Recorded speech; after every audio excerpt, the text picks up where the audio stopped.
What up? It's your boy J to the AYR to the OC. I am back. Usually I am behind the camera. Today, doing something a little different. I'll get in front of the camera and try and do a review on this, a comparison, if you will.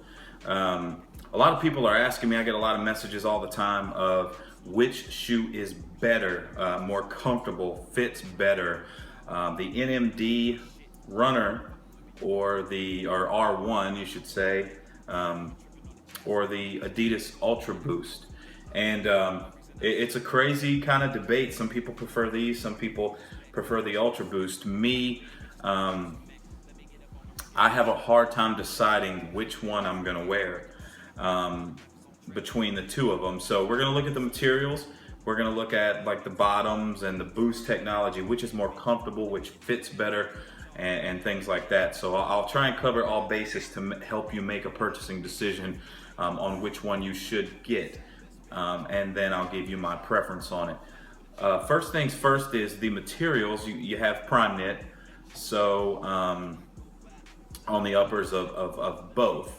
There's a lot more breathability on the Ultra Boost. There's none on the NMD. As far as the materials used, they're both very, very good. My opinion on the upper, the NMD wins. It isn't caged, so it just feels like a sock. So it's a little bit more comfortable. As far as the fit, this is where the biggest issue for me with these Ultra Boosts come into play. With the NMDs, I have a wide foot, so a lot of times people will say go up half a size or a full size. If you're a wide footer, stay true to size, or if you have a small foot, go down half. A lot of people are saying that these run half a size big, so to get in a, so go down, you get a 10 and a half. They fit big. I went true to size with these, got an 11, and they feel fine to me. There's a little bit of room, very minimal, but the whole upper is almost like a sock and there's no cage. So to me, that's a little bit more comfortable just staying true to size. If I would have went down half a size, I feel like this would have just been a sock on top of a sock. And I'm not one of those guys that can wear shoes without socks. It's not like my feet stink or anything like that, but I just have to have a sock on when I put my fucking shoe on. There's no way around it. So,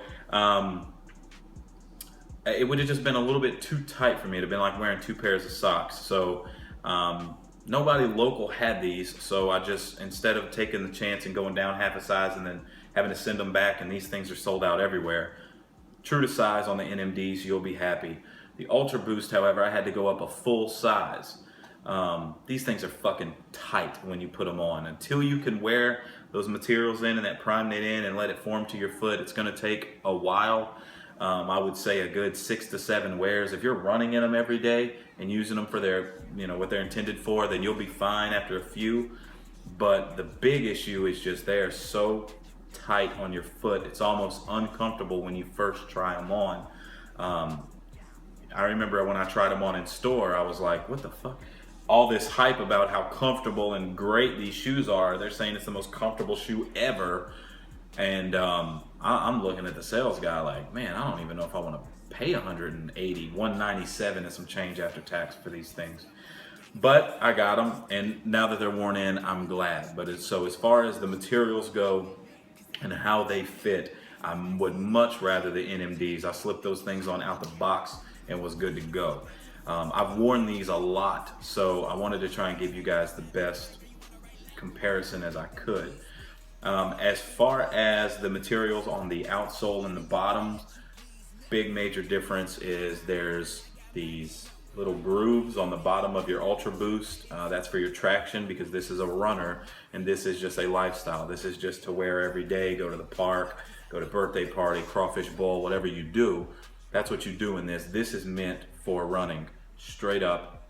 You can wear them as a lifestyle if you want, but their premise was made for running. That's what they were designed for.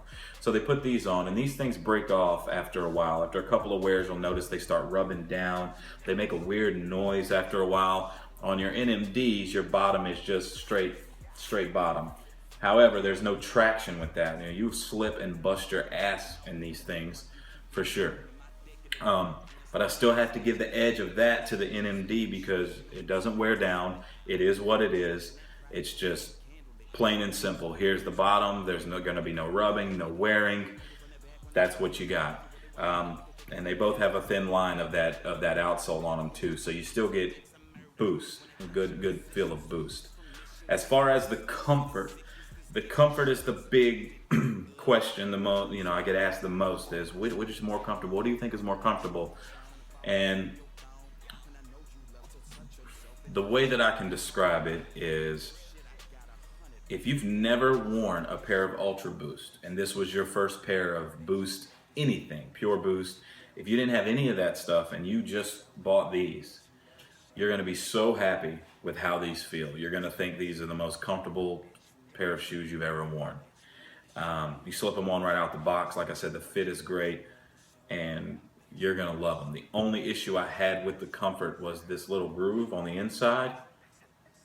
Because I'm wide-footed, it rubbed up against the bottom of my foot, and that took a little bit of getting used to. And even when I put them on now, the first 5 minutes of me having them on, I kind of say, damn, I feel it.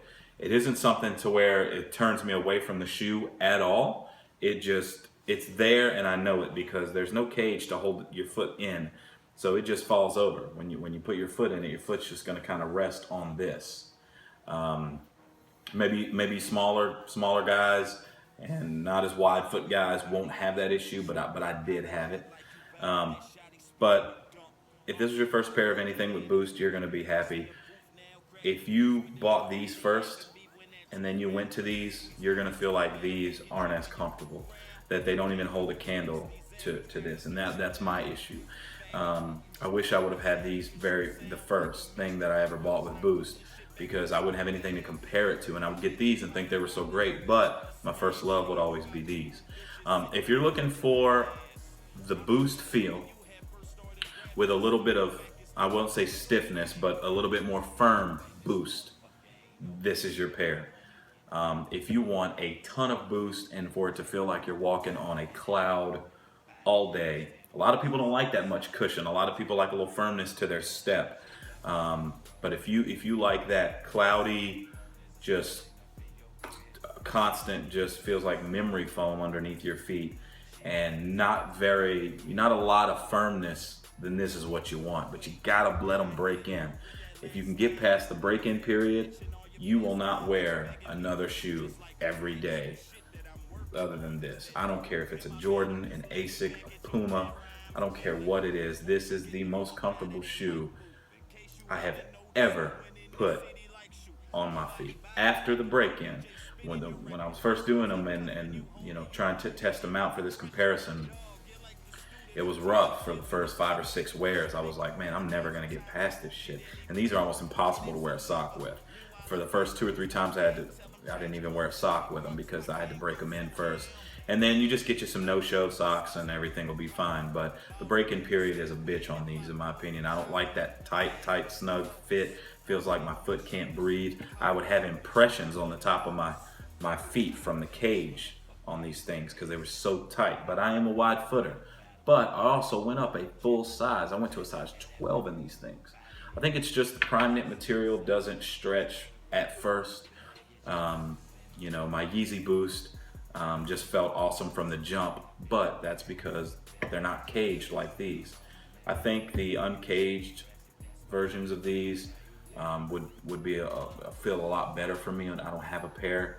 I kind of want to take the cage off. I see a lot of people saying once you do that, it's game over for anything on the market.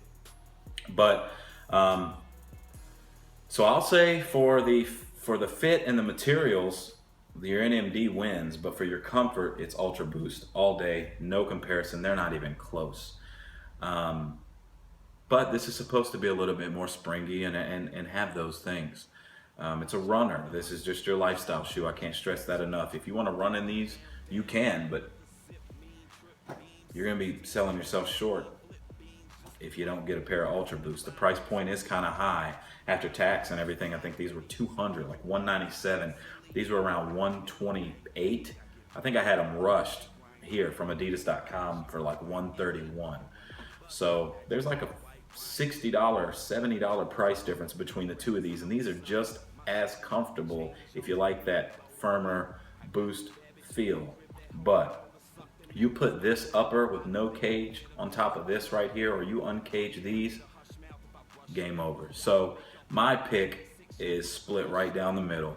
I think they're both just as good, but you uncage these and this shoe doesn't even matter.